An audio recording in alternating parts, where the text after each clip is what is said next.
This is the Switch 2 Pro controller. So here's just a quick unboxing.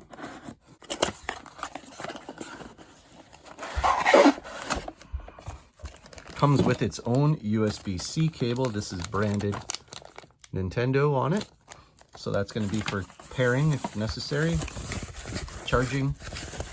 And of course inside the box, there doesn't seem to be any extra instruction or anything, but you've got this cool looking Pro controller. Doesn't look too much different than the others. We will do a comparison. Notably, it's got the GR and GL on the backs here. It has a headset connection port there, and it does have that chat button, so you can effectively hook up a set of headphones and chat with it there. And the rest of it looks pretty similar otherwise. So we will give you a better look at this and a comparison momentarily. So this is your Switch 1 controller here. This is your Switch 2 Pro controller. This is an official Nintendo Switch branded one. It came with that kind of see-through aesthetic there. It's got these dimples here for gripping. Some of that's absent here, of course. This is just one matte plastic here. Nothing substantial here on the, as far as grips go. It's nice and sleek. It doesn't feel bad. It's not gonna, whoa, it's too slippery. Again, it's got, like I said, the buttons on the back, absent on the Switch 1, the chat button. Everything else is pretty close. Then I tried to use a grip on here to see the difference. This is a glow-in-the-dark Switch grip for the Nintendo Switch Pro controller. This is from Play Vital. And you can see here that this actually has a little bit of a bump here. You can see the buttons are actually off. It's hard to get to the photo one here, and it actually is over top of the Y button a little bit here. So this will fit. This is a Nintendo Switch grip here, but it's not optimized for it. Of course, the GL, GR are hidden. The chat button is hidden underneath here. But I just wanted to show that it's roughly within the same specs. So again, the grip shows it is roughly within the same parameters, but it is subtly different here. So I thought that I would take, again, not scientifically super accurate here. I'm not going to go and use a micrometer, but from the edge here to the far side of that Y button, we're talking about almost 7 centimeters, 2.5 inches, 2 3/4, whatever.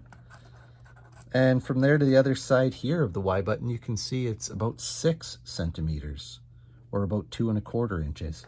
So it's definitely squeezed a little bit tighter of a layout here on the Switch 2 Pro controller. And that's not bad. I mean, like I said here, even the center to center on the two legs, almost 5 inches, 13 centimeters.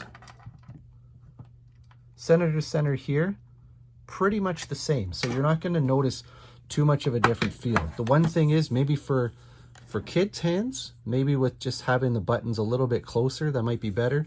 But as an adult, I don't think it's going to feel too cramped having it that much closer. Again, the leggings are still going to be an adequate size here, so you should be able to feel everything out and not have too much of an issue. Even the spacing between the two controllers, so from one to another, again, 5 centimeters, 2 inches, about 4.5 centimeters, and about 1 3/4 inches between the two sticks here. So like I said, it's definitely a closer alignment. It's not too hard to see from the end here to the stick where the stick starts. Again, 3 centimeters, 2 centimeters. So definitely a tighter top face layout on the Switch 2 Pro controller. I don't notice that it's going to be any more uncomfortable. But again, maybe with time, I'll come back with a different review. For now, looks pretty great.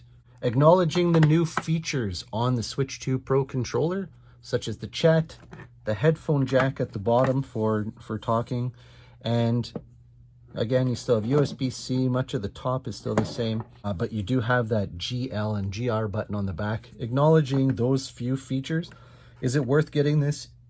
That's up to you. If you're going to be using those features specifically, that might be something you really want. A lot of people love having a headphone jack. Third parties had that. A lot of people love having these mappable buttons on the back. A lot of third-party controllers had that too on the Nintendo Switch. In Canadian prices, this Pro controller is $89.99. This Pro controller 2 for the Nintendo Switch 2 is $109.99. So you're already talking a $20 difference, and if those features are going to mean that much more to you, it's there.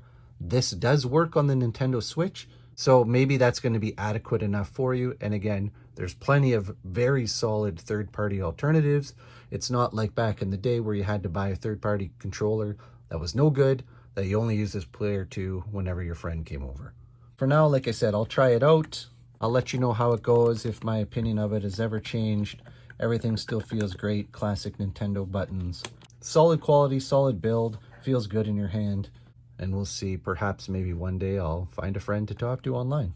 Anyway, thanks for checking out this quick unboxing on the Nintendo Switch 2 Pro Controller. I hope you enjoyed it. If you're going to pick one of these up, or if you think it's a waste of money, let me know in the comments below. Please consider liking and subscribing, as it always helps grow my channel. And until I see you guys again, please take care and be good to each other. Bye now.